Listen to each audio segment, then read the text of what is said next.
Do this before you quit homeschooling. In this video, I'm going to give you a few tips, strategies, things to try before you give up on homeschooling, and we're starting right now.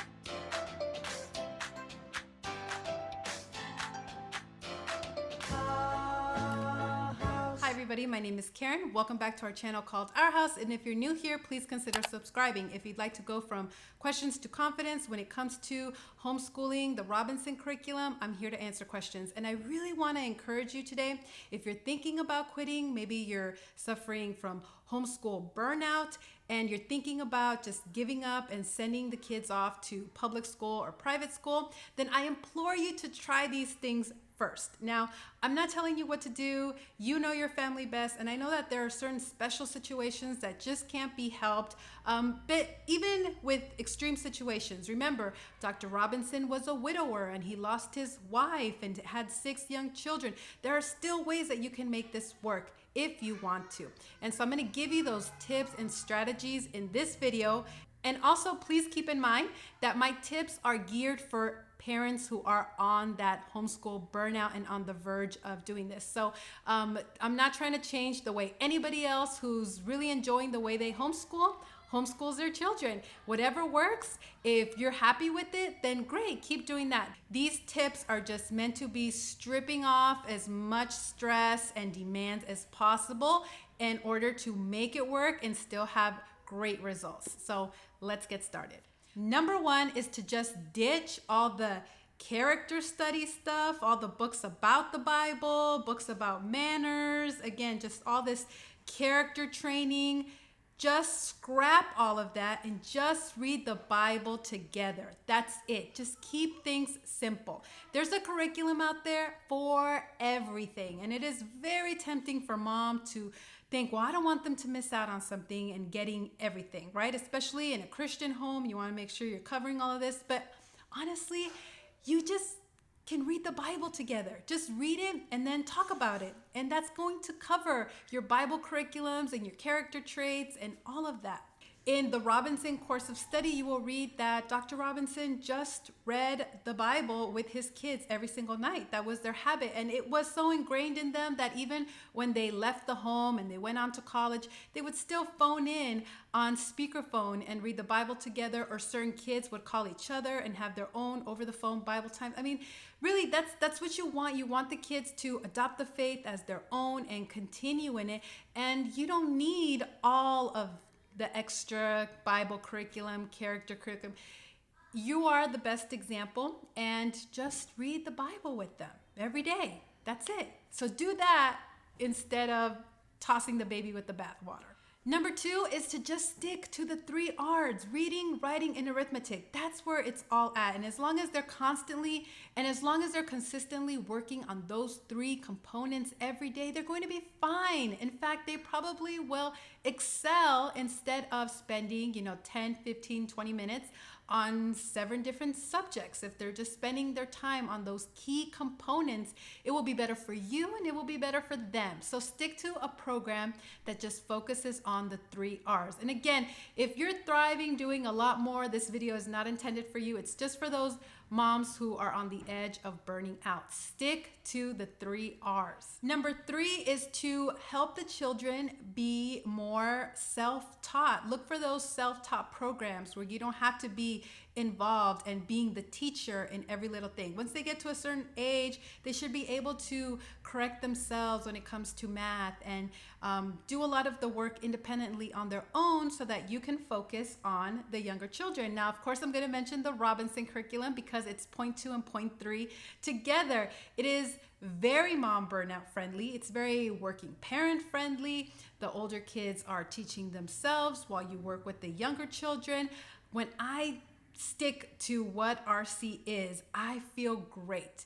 And the kids thrive on it, and I don't feel any kind of stress. You're taking a lot of the pressure off yourself, and you're putting it on the children, which in turn will not only help them build more confidence, but they're also learning how to learn, because they're not always going to have someone spoon feeding them their education.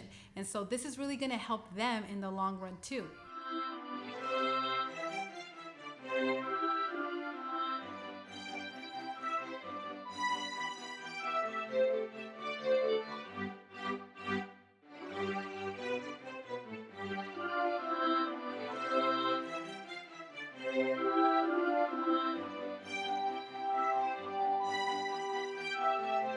Number 4 is to stick to the most direct method as possible. For reading, just read books. For writing, just write. Just write consistently every day. For math, just do a math lesson. There's a lot of curriculums out there that really just have you going through hoops. I can think of several, but I'm not going to name them, where, for writing, you're reading something and then you're writing sentences from each sentence in your own words, and then you're writing your own paragraphs out of those sentences. It's such a process. Just write. Just have your children write every single day, and then you give them feedback on it, and they rewrite it, and they will pick up the grammar, they will pick up the spelling from that, and from reading great quality literature every single day. Again, just keep it simple. Go for the most direct method for each subject. Number 5 is to not worry so much about grades and where they're at or where they're supposed to be. Keep in mind that the public school system already has a lot of built-in decay. How it is right now is probably like 2 or 3 grade levels behind what it was in, the early 1900s or whatever. So don't compare your child to the system. Just let them do better constantly every day. They're just working on improving. Number 6 is to minimize all distractions, as many as you can. And that means, I'm talking about for the kids and for the parents. I can't tell you how amazing it's been once we ripped the TV off the wall and got rid of it, how much more the kids are reading, how much peaceful and more quiet the house feels. Getting rid of the Kindles, the Nooks, and getting rid of this and that, anything that is a distraction. And that goes for parents too. I'm sure you've noticed this, like when you're on the internet and you're trying to text or having conversations and kids are trying to get your attention, it can make you feel irritated, aggravated, stressed out. That's just how it is with social media, internet usage. So really be mindful of that. Do some Pomodoro effects yourself, where you focus on things for 25 minutes, eliminating distractions. Same thing for your kids. Just eliminate distractions as much as possible. And if you haven't watched my video already on how to be a happy homeschooling mom, I think it goes really well with this video, because obviously your state of mind is going to make a big impact in how you feel towards your homeschooling, and if you want to throw in the towel. So I really recommend that you watch that video if you haven't already. I will link it in a card above. So those are my tips on do this before you quit homeschooling. If you have other tips, please leave them in the comments below.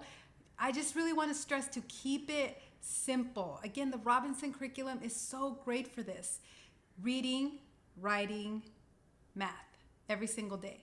That's it. And some people might think, wow, but that's 6 days a week, year round. Where's your break? Actually, that is my break, because when they're not doing school, then that's when there's more chaos. When they are doing school, it's actually a break for me, because they're quiet. They're focusing on their math. They're focusing on their writing. They're reading for 2 hours quietly. So why would I want to get rid of those 5 hours of quiet where I just focus on working with the younger children? So for me, I guess it's the opposite of others, where I get the break when they're doing school. So I really hope that if you are on the verge of burning out, that you consider the Robinson curriculum, that you watch the Dr. Robinson lecture and understand where he's coming from, why there's no grades, why you start with Saxon 5-4, why there's not a lot of busy work in the beginning with the younger children, just to understand all of it and how it really is for our benefit, but also a great benefit to your children as well. So I hope that you check it out. If you like this video, please give it a thumbs up. Don't forget to check out that other video. Comment below if you have any questions. Please share this if you know of anybody who's having a hard time. I feel like maybe they know it instinctively, but they need someone to tell them that it's okay. Drop all those other things. Just do this. Just keep it basic. It is enough. So that's what I'm hoping to, that message to come across in this video. Thank you so much for watching, and I will see you in another video. Bye.